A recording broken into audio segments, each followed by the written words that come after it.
Chase Hooper versus Peter Barrett. We got minus 400 on Chase Hooper and plus 325 on Slippery Pete Barrett. So let's start off with Chase Hooper, who's coming off a loss, his first career loss to Alex Bruce Leroy Caceres. That's a spot where I'm proud to have hit that plus 169 on Alex Caceres, as I believe that was a very, very good spot. Now, a lot of people are just writing off Caceres due to him, having a couple of submission losses on his record. But once you really run the tape, you really see that, Caceres kind of matched up pretty poorly against Chase Hooper, at least from the Hooper's perspective. And it showed there. You know what I mean? Hooper wasn't able to successfully get the fight to the ground. And even when he did, there was very limited time, or Alex Caceres did a very good job of getting back to his feet. I like the movement and the striking style of Caceres in that fight, which is why I thought he would be successful in terms of sticking and moving as well as he did, using his kicks at times, and just being faster to the punch. Even within the first couple of exchanges, he managed to drop Chase Hooper. Now, I know a lot of people were upset that he wasn't able to get the finish, myself included, though I didn't end up betting on that, or at least the inside the distance there. But we saw where Hooper is definitely needing work still. And you can't really blame the kid. The kid's 21 years old. He's born in 1999, which is absolutely ridiculous to me. But he had his Dana White Contender Series gig July of 2018, and then he got a developmental deal where he went 2-1-1 before making his debut against Daniel Tamor, who, decent striker, but just not a good overall fighter all in all. I actually want to see what the hell is going on with David Tamor. He's 7-4, so he hasn't fought since that Chase Hooper fight, which was back in December of 2019. But yeah, he looked good after that fight. A lot of people had some high hopes for him, but I just felt like that Caceres matchup was just a very bad matchup. So this Peter Barrett one, though, this one is a little bit more interesting. I feel like Peter Barrett can get dragged to the ground.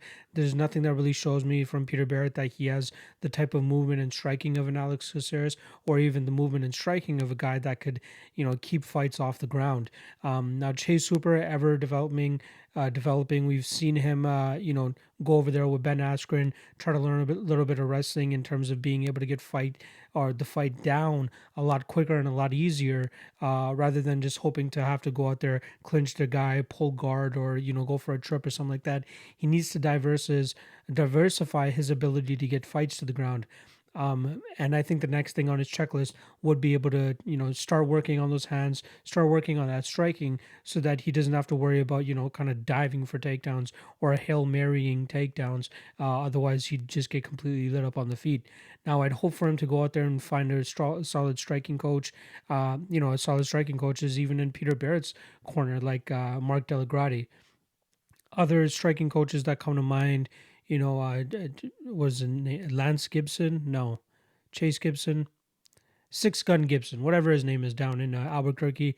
I think he's a good guy that he could, match up with.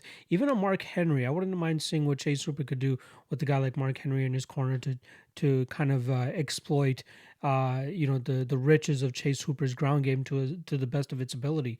He makes no bones about it. He wants to get the fight to the ground. The guy's been doing jiu-jitsu since he was like 2 years old or some shit.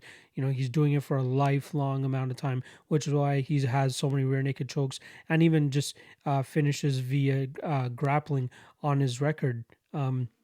His win over Luis Gomez in Titan FC right before the UFC was very, very awesome. Like, able to get the fight to the ground and just have these all these weird, awkward and unorthodox positions that he was able to take advantage of, and then eventually getting that rear naked choke looks absolutely beautiful when he's really in his groove. Now, I feel like I said, I feel like this is a guy in Peter Barrett that he should be able to do that. I'm not entirely even sure why Peter Barrett was signed to the UFC to begin with. Like, yeah, he won that Contender Series fight.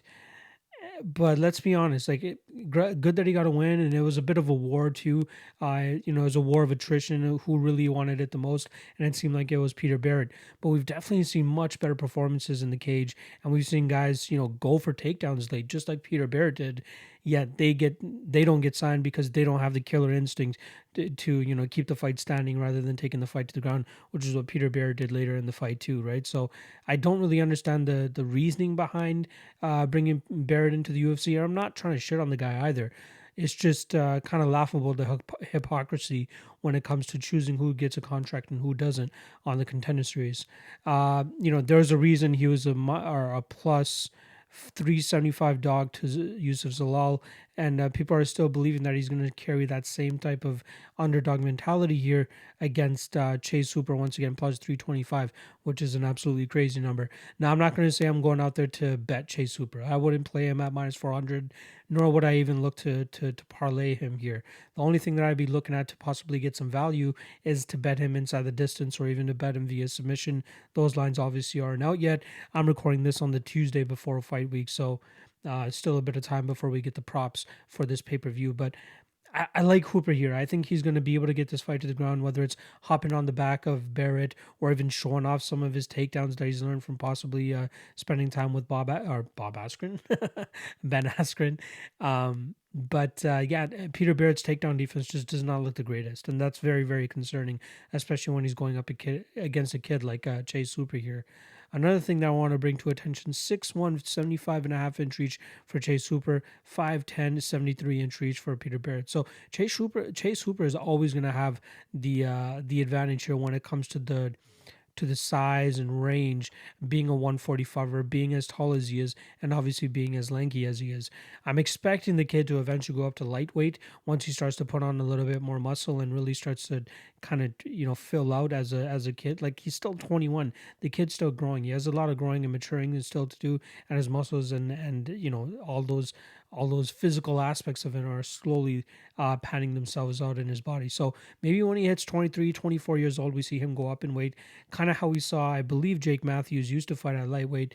Now we find him at welterweight as he's starting to like really get bigger and bigger in his fighting career. So I'll go with Hooper here. I'm not the biggest believer in Peter Barrett's striking. We've seen him submitted a couple times in his career already. I feel like Hooper is probably the best jiu-jitsu guy that he's faced up to date. Yusuf's Law had him in some sticky situations, but I feel like Chase Hooper probably would have been able to finish Peter Barrett in those situations. So I like Hooper. Oh, and one last thing I will say, another reason as to why I wasn't as high on Hooper as most people were, especially going into that Caceres fight, is that you really notice his like sometimes his lack of strength to like finishing chokes. There's a lot of times he has chokes in, but he's never really able to get it because he can't get the best squeeze. The kid's still young, like I said. He's still working on his strength. Sometimes fighters are able to get out of his submissions, but I'm hoping, with him growing and getting older and putting in more work, you got to think that his squeeze is only going to get tighter and tighter and stronger. So I'm expecting him to do the same thing here against Peter Barrett. So I'm expecting him to get him down, whether it's him jumping guard or getting a single leg or taking Peter Barrett down any way that he can, which we've seen in the past. Opponents have been successful in doing that with Peter Barrett. I'm expecting Chase Hooper to do the same thing here. So my prediction will be Chase Hooper either first or second round sub. But that minus 400 line is still absolutely bananas. He should go in there and cruise, don't get me wrong, but minus 400, a little bit too wide for a kid that's still growing and developing and still isn't a complete fighter. I'm really looking forward to seeing his striking come together because I feel like once he does that, he could truly be a problem. Like, imagine him going out there and outstriking guys, and guys just throw a lazy takedown right into a Darce choke or something like that, right? That's kind of what Tony Ferguson's been doing too, right? Kind of just piecing dudes up, waiting for them to shoot a lazy shot, and then just snap down city or even run a Darce on them, whatever it is. That's where I think that Chase Hooper could eventually be. He still has a lot of work to do, but I feel like this should be a win for him, for sure. So once again, I'll go with Chase Hooper to win this fight via submission in either round 1 or round 2.